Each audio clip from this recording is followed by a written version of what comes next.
ABŞ-nin New York şəhərində 8 noyabr Zəfər günü münasibəti ilə məlumatlandırma aksiyası keçirilib. Aksiya Amerika-Azərbaycan Gənclər Federasiyasının təşəbbüsü və Azərbaycan Respublikasının Diasporla İş üzrə Dövlət Komitəsinin dəstəyi ilə baş tutub.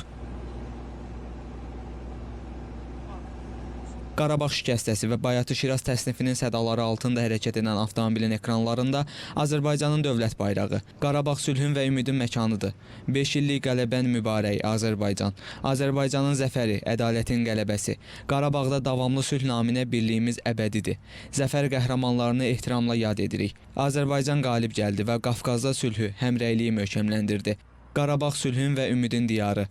Azərbaycan 5 illik cəsarət, 5 illik qürur, şüarları və xarı bülbül ilə azad olunmuş ərazilərin təsvirləri əks olunub.